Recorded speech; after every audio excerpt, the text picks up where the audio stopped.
All right, let's jump right in. I want you to think about something for a second.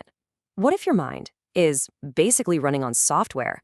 And what if I told you that you, yes, you, could actually get access to the source code and rewrite the programs that are shaping your entire life? This quote right here, it's everything. Think about it.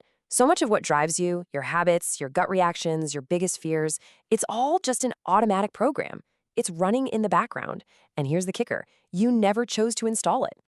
You know that feeling, right? Where you feel stuck. It's like you're trying to run forward, but you're fighting this invisible headwind. You've got the talent, you've got the ambition, but something is holding you back, locking you into the same old patterns. Okay, to make this less abstract, let's talk about someone. We'll call him Mark. Now, on the outside, Mark is killing it. He's a successful CEO, a leader in his field. But what no one sees is what's going on inside.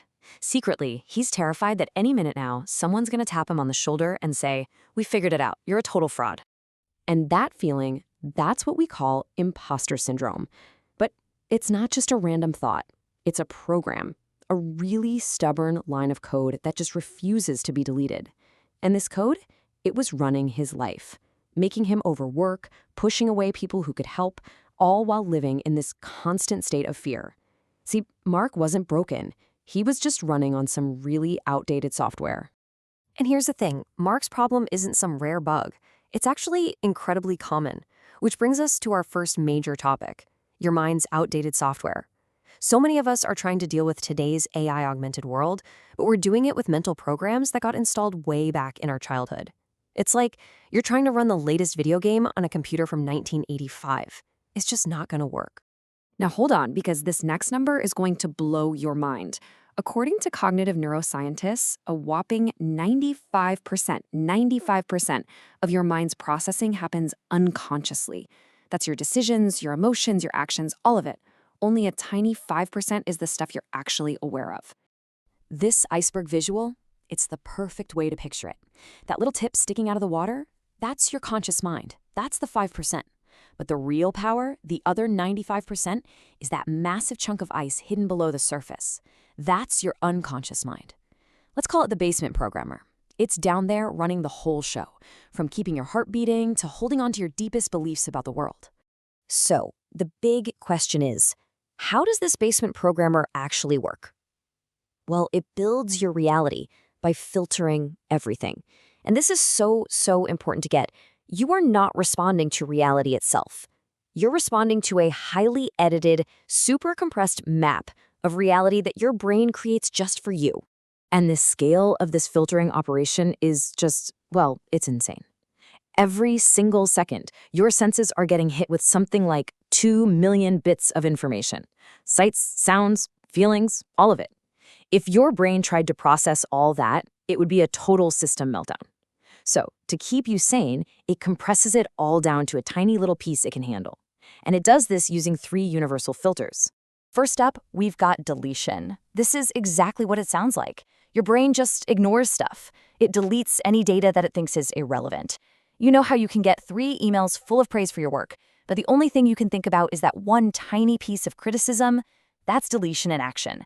Your brain's must-find threats program just deleted all the good stuff. The second filter is distortion. This is when your brain takes what's happening and kind of twists it so it fits the story you already believe. So you're talking to a coworker, they glance at their watch, and your brain instantly distorts that into, "Oh no, they think I'm boring." When really, they're probably just worried about being late for a meeting. Your program is just filling in the blanks to prove itself right. And finally, there's generalization. Now, this one's tricky because it's how we learn things, which is good, but it can also build these huge limiting walls around us. Let's say you mess up one time during a speech. Your brain takes that single event and creates a massive, sweeping rule. I am a terrible public speaker. Bam. Just like that, one bad experience becomes a core part of your identity. Okay, so now that we know how the program works, we get to the really interesting part, identifying your mental bugs. This is where you shift from just being run by the program to becoming the observer who's watching the program run. You start to see the code, and more importantly, you start to spot the glitches. Have you ever wondered why it's so hard to change a habit? This diagram explains it perfectly. Most of us, we try to fix things at the behavior level. I'm going to stop procrastinating. But the real problem isn't the behavior. It's a bug at a much higher level, maybe at the identity level, where the code says, I'm the kind of person who isn't good enough. And guess what? The higher level code always wins. So let me ask you, think about a habit you've been trying to break. Were you attacking the behavior itself, or did you ever look at the deeper beliefs driving it? Because trying to debug at the wrong level, well, it's like trying to fix a major software crash by just turning the computer off and on again. It's never gonna work. All right, this is where we roll up our sleeves. It's time for debugging your inner code. Because, just finding the bugs isn't enough. We need some actual tools to go in there and patch the source code. And the good news is, we can absolutely do this. So let's look at a super common example from the workplace, the team conflict debug. Picture this. You've got two brilliant developers on your team. They're both top-notch, but they are constantly at each other's throats. They can't agree on anything, and a huge project is grinding to a halt because of it. So what's the real problem here? It's not about who's a better coder. It's a classic clash of mental maps. Developer A's map of the world says, what matters most is being fast and innovative. But developer B's map says, no, what matters most is stability and code that's easy to maintain. Now, here's the key. Neither of them is wrong. But because they're both defending their personal map as the one and only reality, they are completely stuck. So how do we patch this bug? There's a really powerful tool for this called perceptual positions. It's basically 3 steps. Step 1, you just state your own map, your own position as clearly as you can. Step 2, and this is the magic, this is the real debug, you literally step into the other person's shoes. You try to see the world from their map. What do they care about? What pressures are they under? What does a win look like to them? And then step 3, you step out of both positions and become a neutral third party, like a fly on the wall, just observing the whole situation. This simple process can completely break the cycle and open up solutions you never saw before. And all of this, it brings us to our final and honestly most powerful idea, becoming the programmer. Because here is the biggest takeaway of all. You are not your programs. Let me say that again. You are not your programs.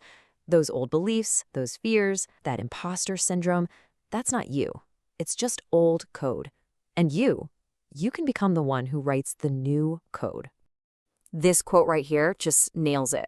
As long as you're fighting for your map, defending it as the truth, you're trapped inside it.